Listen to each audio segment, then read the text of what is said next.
of us start at some idea of physical attraction, but hopefully what all of us can understand is that physical attraction is not enough to make a relationship last. It's important, but it's not the most important thing.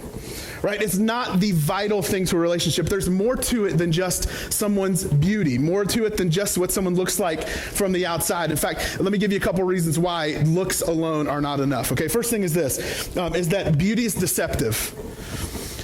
Okay, so think about it. For those of you who have dated before, how long can good looks hide crazy? Oh my God. Right? Think about that. Like, how many times you've been like, man, if I could just go out with her, it'd be awesome. And then you're on that date with her and thinking, I don't feel safe riding in the car with her anymore. This is scary, right? You're nervous. Beauty's deceptive because, let's be real, even ladies, this happens to you. You see a guy, and every time he opens his mouth, you're going, but he's pretty, right? And you just like want to pet his face because you're thinking, how is someone this dumb, right? Beauty is deceptive because it can hide things for a little bit. Next thing is this, beauty is fleeting, right? How many of you guys know that the way you look now is going to be very different than the way you look 10 years from now? My wife and I started dating, we were 19. She's still really good looking, but if I showed you a picture of me at 19, I look much younger and much less hairy, right?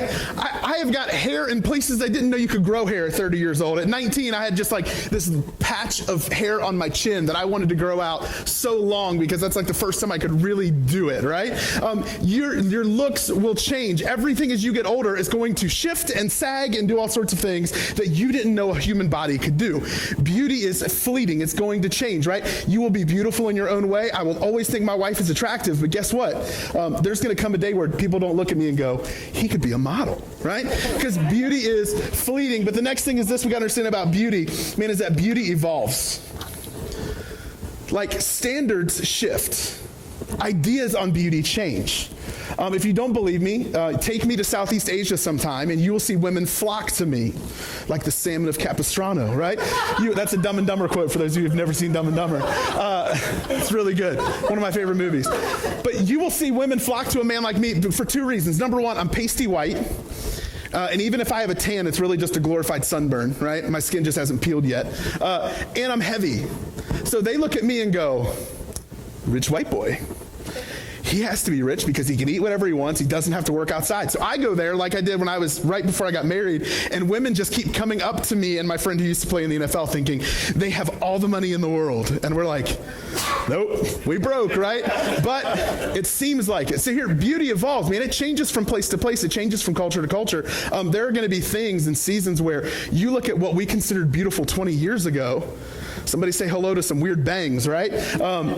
That's different now. Right? There's some things that I would have worn at some point in my life. Say hello to Jinko jeans that were considered awesome. Right? These jeans, if you don't know what Jinkos are, the leg opening was like the size of the barrel of my chest. Right? The bigger the legs, the better. That now, we can't get jeans tight enough, right? If you're not going to the hospital having to cut those suckers off, they're not good, right? Beauty evolves. It changes. It's fleeting. It's deceptive.